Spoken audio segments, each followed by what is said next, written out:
Bonjour à tous. Aujourd'hui, nous allons voir les variables en Pascal. Le langage Pascal est un langage qui est doté d'un nombre important de variables. On peut donc dire qu'il est un langage riche en variables. Les variables en langage Pascal sont classifiées en plusieurs sortes. Il y a les nombres réels, il y a les variables de type entier, les variables de type booléenne, c'est-à-dire variables logiques, il y a les tableaux aussi, il y a les chaînes de caractères, les fichiers texte, les fichiers, il y a aussi les pointeurs, et il y a aussi les formats de date. Alors, parmi les types réels, il y a la variable réelle, single, double, extends, etc. Parmi les variables entiers, bien du type entier, il y a integer, long int, qui veut dire un entier long, short int, qui veut dire un entier court, word, entier, byte, entier, etc. Ces variables du type entier sont tous de même type. La seule différence, c'est la place qu'ils occupent en mémoire et l'intervalle sur lequel ils varient. Si on compare par exemple la variable byte et word, elle occupe 2 octets en mémoire, tandis que byte occupe 1 octet en mémoire. Byte varie entre 0,255 et word varie, c'est une variable qui prend un peu plus des valeurs plus grandes que byte, ça varie entre 0 et 65 000. Par exemple, si j'utilise des variables qui sont petites, des variables entières petites, j'utilise la variable byte si je ne dépasse pas 255. Mais quand je dépasse 255, avec une variable déclarée du type byte, le compilateur m'affiche un message d'erreur parce que je dépasse la zone réservée à byte. Je dois donc passer à un autre type, par exemple word ou bien short int ou bien long int, etc. Nous allons voir maintenant quelques exemples d'utilisation des variables en Pascal. Alors, pour déclarer les variables, je les déclare en en-tête, j'utilise la commande var, je reviens à la ligne et je déclare mes variables. Par exemple, si je veux déclarer une variable de type entier, j'introduis son nom, par exemple A, 2 points, je mets integer, du type entier. Entre begin et end, j'introduis la valeur de la variable, je mets A, 2 points, égale la valeur de la variable, exemple 7. Je vais afficher la valeur de la variable avec la commande write ln, et je vais afficher une phrase, la valeur de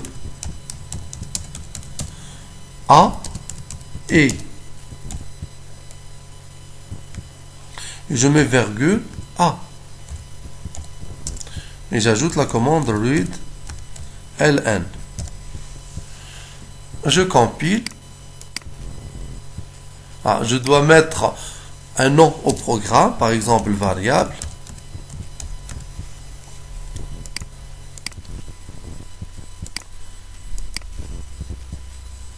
Voilà, il m'affiche la valeur de A est 7. Je peux aussi faire des opérations sur les variables. Je définis une autre variable, b2.integer. Je donne ici la valeur de b2. Égale par exemple 5. Et je vais par exemple afficher la somme des deux variables. La somme de A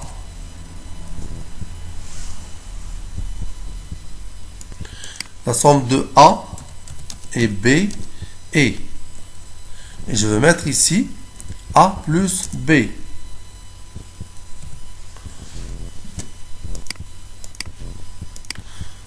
Je démarre le programme et il m'affiche la somme de A et B est 12.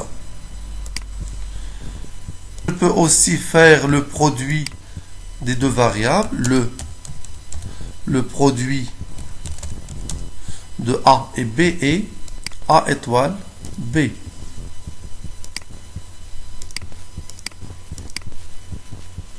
Il m'affiche le produit de A et B est 35. Je peux aussi définir des variables du type string, c'est-à-dire chaîne de caractères. Par exemple, S1. J'utilise ici le type string. S2.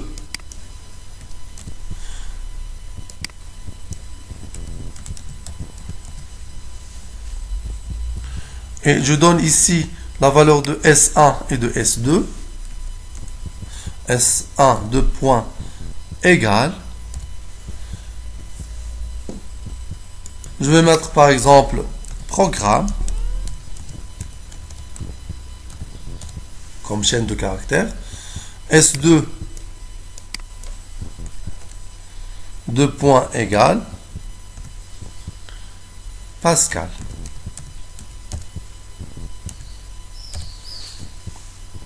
Ah, pardon, Pascal, c'est un nom réservé. Je vais utiliser par exemple langage-Pascal. J'affiche par exemple S1. La valeur de S1 est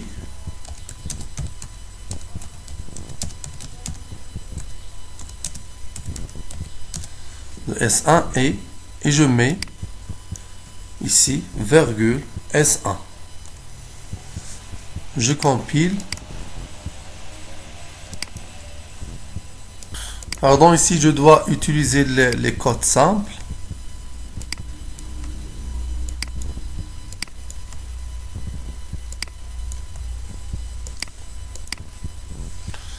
Voilà, maintenant c'est compilé.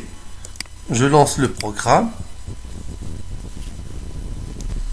Voilà la valeur de S1 et programme. Je peux aussi utiliser les opérations connues sur les chaînes de caractères. Exemple, la concaténation. Je peux concaténer S1 et S2. La concaténation pour les chaînes de caractères s'utilise avec le symbole plus. Et je vais mettre ici la concaténation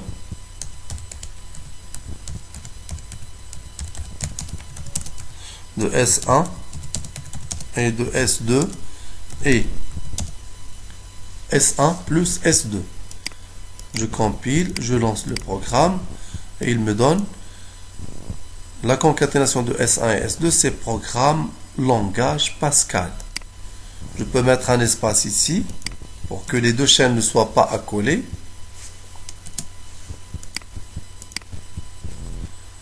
La concaténation de S1 et de S2 est programme langage Pascal. Et voilà, c'est terminé. Merci, au prochain tuto.